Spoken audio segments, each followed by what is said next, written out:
ഇവിടെ ഒരാൾ കുറച്ചു കാലം സംഘിയായിരുന്നു, അതിനുശേഷം സംഘിത്തരമൊക്കെ വിട്ട് കൊങ്ങിയായി മാറുന്നു.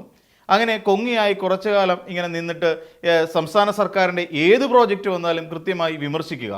വയനാട് ചൂരൽമല ഉരുൾപൊട്ടലുമായി ബന്ധപ്പെട്ടുകൊണ്ട് ആ ദുരന്ത ബാധിതരെ സഹായിക്കാൻ വേണ്ടി സ്വന്തം നാട്ടിൽ ഏതോ ഒരു സുഹൃത്ത് കൊടുക്കുന്ന ഭൂമിയിൽ ഒരു വീട് വെച്ച് കൊടുക്കാം എന്ന് വീമ്പിളക്കുക.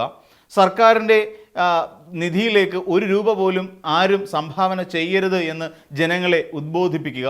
അങ്ങനെ തുടങ്ങിയ വലിയ കലാപരിപാടികളുമായി കളം നിറഞ്ഞാടിക്കൊണ്ടിരുന്ന ഒരു മനുഷ്യനാണ്.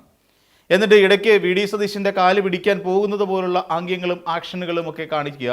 എന്നിട്ട് സതീശനെയും രമേശ് ചെന്നിത്തലയെ എന്നടക്കമുള്ള എല്ലാ നേതാക്കന്മാരെയും ഇങ്ങനെ വല്ലാണ്ട് സുഖിപ്പിക്കുന്ന രീതിയിലൊക്കെ മുന്നോട്ട് പോയിക്കൊണ്ടിരിക്കുന്ന ഒരു വ്യക്തിയെക്കുറിച്ചാണ് പറഞ്ഞു വരുന്നത്. ഇപ്പോൾ ഏറെക്കുറെ എല്ലാവർക്കും കാര്യങ്ങൾ ബോധ്യപ്പെട്ടിട്ടുണ്ടാകും എന്ന് കരുതുന്നു.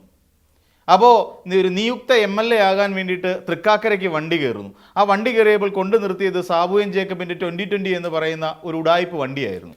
ആ വണ്ടിയിൽ കയറുന്നു. ആ വണ്ടിയിൽ കയറി തൃക്കാക്കരയിലേക്ക് പോകുന്നു. തൃക്കാക്കരയിൽ പോയി ഭേഷമായിട്ട് ഉമാ തോമസിനെടുക്കെ അങ്ങ് പൊട്ടി തിരിച്ചു വരുന്നു.